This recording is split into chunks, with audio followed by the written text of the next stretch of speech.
वो लम्हा जब रात खत्म हुई और एक नई सुबह ने जन्म लिया। पहाड़ी पर खड़ा एक इंसान, खामोश मगर अंदर से बदल चुका। हवा चल रही है और सूरज की पहली किरण उसके चेहरे को छूती है। ये वही शख्स है जो कभी नफरत के रास्ते पर चलता था, मगर आज उसकी आंखों में सुकून है और दिल में एक नया मकसद। साउल अब पुलिस बन चुका है।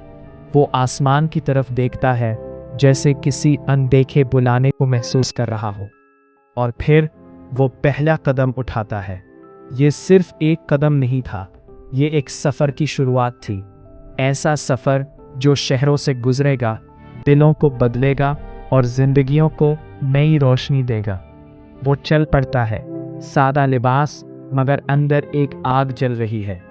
अब उसके अल्फाज नफरत नहीं, उम्मीद होंगे। अब उसके हाथ नुकसान नहीं, शिफा लाएंगे। अब उसका रास्ता जुल्म नहीं, निजात की तरफ जाएगा। लोग उसे देखेंगे, सुनेंगे और बदल जाएंगे।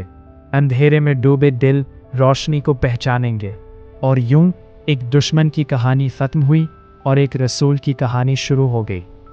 लेकिन जहां ये रोशनी फैल रही थी, वहीं कुछ लोग उसे बर्दाश्त ना कर सके और दूर खड़े होकर गुस्से और नफरत के साथ उसे देखने लगे, क्योंकि सच्चाई हमेशा मुखालिफत को जन्म देती है। और पौलुस जानता था कि उसकी खिदमत का रास्ता अब आजमाइशों से गुजरने वाला है। वो उसे रोकना चाहते थे, मगर पैगाम रुक न सका। अंधेरे से निकला एक शख्स रोशनी बन गया। कैद में भी वो आज़ाद था। यक पैगाम दिलों को बदल रहा था, मगर हर दिल उसे कबूल करने को तैयार न था। उसे रोकना होगा, वरना सब बदल जाएगा। वो सच्चाई सुना रहा था, और सच्चाई हमेशा मुखालिफत को जन्म देती है। लेकिन ये तो सिर्फ शुरुआत थी।